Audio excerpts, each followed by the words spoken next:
তো বন্ধুরা, কেউ বলে বিপ্লবী, কেউ বলে ডাকাতের নিয়ারেস্ট শো দেখে এক্ষুনি ফিরলাম। তো ওভারঅল এক্সপিরিয়েন্স শেয়ার করবো তোমাদের সাথে 1% জল না মিশিয়ে। মুভিতে যা যা ভালো লেগেছে, যা যা খারাপ লেগেছে সবটাই শেয়ার করবো। তবে ভিডিও শুরু করার আগে, আমার নাম আশিস আর তোমরা দেখছো পোস্টম্যান টকিজ। প্রথমেই বলবো, মুভিতে দুটো টাইম লাইনকে প্যারালালি দেখানো হয়েছে। একটা স্বাধীনতার আগে ব্রিটিশ রুলড ইন্ডিয়া, আর একটা 1947 সালের পরের স্বাধীন ভারতবর্ষ। মুভির শুরুতেই জিতের এন্ট্রি হয়ে যায়, যেটা খুব অর্ডিনারি আর নর্মাল লেগেছে আমার। কারণ 2 বছর পর জিতের একটা কমার্শিয়াল মুভি আসছে, তো সেখানে এন্ট্রি এমন হওয়া উচিত ছিল যেখানে গুজবাম্পস ফিল হয়। এর থেকে বেটার এন্ট্রি তো ভাই বেঙ্গল খাকি চ্যাপ্টারে লেগেছিল। বাট এনিওয়ে, এর পরে যখন দুর্গা রায়ের ক্যারেক্টারটা যিনি প্লে করছে টোটা রায়চৌধুরীর এন্ট্রি হয়, তখন থেকে কিন্তু সিনেমাটা বেশ ইন্টারেস্টিং হতে শুরু করে। টোটার সাথে একটা ডগের কেমিস্ট্রি দেখানো হয়, যেটা বেশ ফানি এলিমেন্টস অ্যাড করেছে কিছু কিছু সিনে, আর যেটাকে অডিয়েন্সও খুব এনজয় করছিল। এরপর কিভাবে দুর্গা রায় অনন্ত সিংহের পিছনে পড়ে যায় তাকে ধরার জন্য, এই সাপ বিড়ালের খেলাটা কিন্তু বেশ ইন্টারেস্টিং ভাবে চলতে থাকে। তো এর থেকে বেশি স্টোরি নিয়ে আলোচনা করে আমি তোমাদেরকে স্পয়লার দিতে চাই না। সরাসরি জিতের অভিনয় নিয়ে যদি কথা বলি, তাহলে জিৎ নিজের বেস্টটা দিয়েছে, আর যেটা লাগছেও, তার স্ক্রিন প্রেজেন্স কিন্তু অনবরত ছিল পুরো মুভিটা জুড়ে। টোটাল 9টা লুকসে জিতকে দেখা গেছে।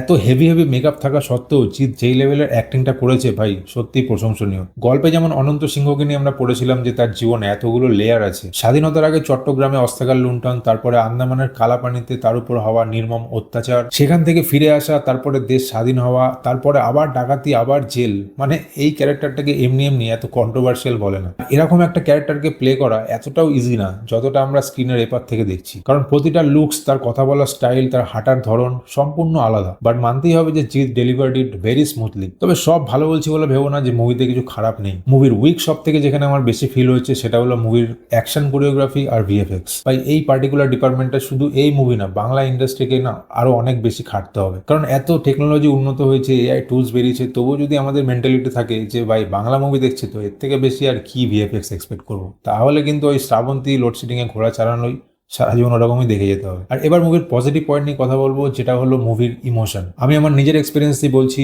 মুভিটা কিন্তু পুরোপুরি গ্রিপিং না। কিছু কিছু সিন আছে যেখানে আমি ডিস্ট্রাক্ট হচ্ছিলাম, যেমন এই আইটেম সংটা, তারপরে কিছু ফাইট সিনে। কিন্তু তারপরে সারপ্রাইজিংলি এমন কিছু ইমোশনাল সিন চলে আসছিল যেখানে আমি ওই পুরোনো সিনগুলো ভুলে আবার এঙ্গেজড হয়ে যাচ্ছিলাম। আচ্ছা, এবার যদি সাপোর্টিং কাস্টদের নিয়ে কথা বলি, তাহলে চন্দন সেন আছে, কৌশিক সেন আছে। এদের কিন্তু যখন যখন এসছে স্ক্রিনের মধ্যে ভালো লেগেছে। একটা কমেডি অ্যাক্টরের ক্যামিও আছে যে কিছুক্ষণের জন্য থাকে, কিন্তু বেশ মজার। এটাই বলবো যে জিৎ ছাড়াও বাকি যে সমস্ত অ্যাক্টরগুলো আছে তাদের কিন্তু অ্যাক্টিং ভালো লেগেছে। আমি সবার নাম এক এক করে বলছি না, তবে বিশেষ করে আমি বলবো মাস্টারদা সূর্য সেনের রোলটা যে প্লে করেছে ভাই, উনি যখন যখন স্ক্রিনে এসছে না, তখন তখন রক্ত গরম হয়ে যাচ্ছিল। তো তুমি যদি সত্যি করে প্যাট্রিয়ট হয়ে থাকো, দেশভক্ত হয়ে থাকো, তাহলে ভাই তোমার রাগ হবে কিছু কিছু সিনে, গায়ে কাটা দিয়ে উঠবে, সিরিয়াসলি বলছি। তবে মুভির একটা এলিমেন্ট আছে যেটা আমারও হার্ট ব্রেক করছিল, যে একটা মানুষ যে দেশের জন্য এত কিছু করেছে, সংগ্রাম করেছে, এত স্যাক্রিফাইস করেছে, তারপর দেশ স্বাধীন করার জন্য তার এত ভূমিকা ছিল, তারপরে স্বাধীন হয়ে যাওয়ার পর তার সাথে যে ট্রিটটা হচ্ছে, মানে তোমার নিজের খারাপ লাগবে এই সিনগুলো। তো ওভারঅল, কেউ বলে বিপ্লবী, কেউ বলে ডাকাত, এই মুভিটাকে যদি আমি এক লাইনে রিভিউ করি, তাহলে আমি বলবো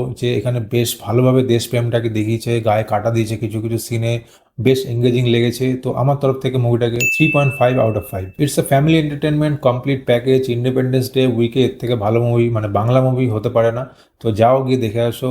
তোমার কাপেল, বন্ধু, ফ্যামিলি সবাই যাও। এখানে কোনো ইন্টিমেসি সিন নেই, ভায়োলেন্স বেশি দেখানো হয়নি, তো বাচ্চাদের সাথেও যেতে পারো। তবে আওয়ারাপান 2 আর বাটোয়ারা 1947, এই দুটো বিগ বাজেট মুভির সাথে যেহেতু এই মুভিটা ক্ল্যাশ করেছে, তাই বুক মাই শোতে টিকিট সোল্ড একটু কমই আছে। তো ক্ল্যাশ তো ম্যাটার করছেই। বাকি তোমরা বলো তোমাদের কেমন লেগেছে যদি মুভিটা দেখে থাকো। আর আজকে রাতে যাচ্ছি আওয়ারাপান 2 দেখতে, তারপরে কালকে সকালের মধ্যে রিভিউ করে দেবো। তো তোমাদের যেটা করতে হবে, চ্যানেলটা ফটাফট সাবস্ক্রাইব করে নাও।